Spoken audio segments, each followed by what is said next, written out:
Welcome back. In the first part of this series, we read Chapter 1 and a little bit of Chapter 2. The main point of that section was the author asserting to his Jewish audience that Jesus is not an angel and is in fact far higher than any angel. Rather, using the terminology available to him from the Old Testament, he makes a sketch of Jesus as the second person of the Blessed Trinity. Today he's going to complete that thought, but also point to the other great mystery of the Christian religion, the Incarnation, namely that the second person of the Trinity became man. For it was not to angels that God subjected the world to come, of which we're speaking. It has been testified somewhere, "What is man, that you are mindful of him, or the Son of Man, that you care for him? You made him for a little while lower than the angels. You have crowned him with glory and honor, putting everything in subjugation under his feet." We start off here with a reference to the final state of the universe. That is, the Bible tells us that eventually there will be a general resurrection in which everyone gets their bodies back and humanity can inhabit a new, renovated universe. And in that state, human beings will be placed in authority over angels. St. Paul says so in 1 Corinthians chapter 6, verse 3. So, while in our current state, humanity is lower than the angels, we will be raised up higher than them eventually. All right, let's move on. Now, in putting everything in subjugation to him, he left nothing outside his control. At present, we do not yet see everything in subjugation to him, but we see him who for a little while was made lower than the angels, namely Jesus, crowned with glory and honor because of the suffering of death, so that by God's grace he might taste death for everyone. So one question which might arise for a reader is, if Jesus is seated in glory at the right hand of the Father, why isn't everything on earth in subjugation to God's will? The author of Hebrews acknowledges this. He notes that at the present time, we don't yet see the effects of Jesus being the Lord of all creation. What he does say is that Jesus was made like us, lower than the angels, for a time. But now, having died for us, he receives the reward of being crowned with glory in heaven.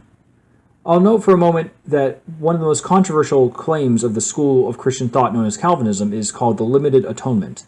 That's the idea that Jesus didn't die for everyone, but only for those who will eventually go to heaven. This is one of the many passages which cuts against that idea, because it says that Jesus died for everyone. All right, let's keep moving.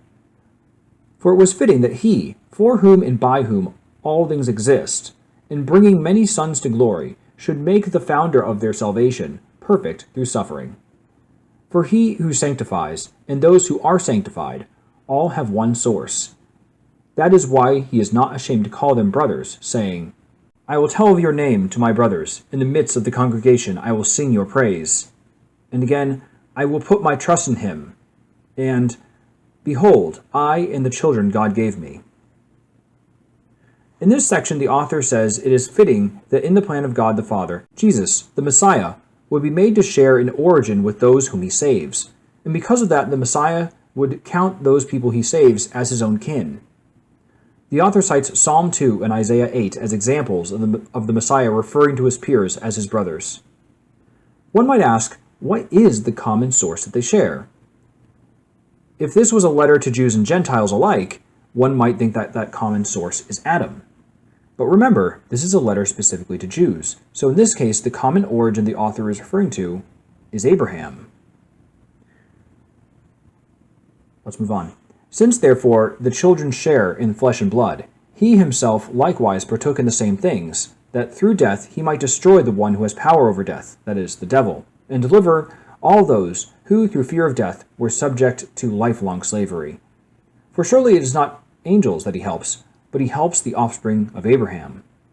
Therefore, he had to be made like his brothers in every respect, so that he might become a merciful and faithful high priest in the service of God, to make propitiation for the sins of the people. For because he himself suffered and was tempted, he is able to help those who are being tempted." Alrighty, now we'll get to an important conclusion. Note that the author says Jesus was sent to help the offspring of Abraham. That's the common origin that we just spoke of. One might ask, why did God become man? Why did God choose to save us in this way? Here, the author of Hebrews offers us an answer, so that it can be said that Jesus understood our plight, our temptations, our limitations, and even our fear of death. And then he can act as our high priest, as he makes our atonement for us, as one of us. And that's where we'll end for today. So thank you for joining me.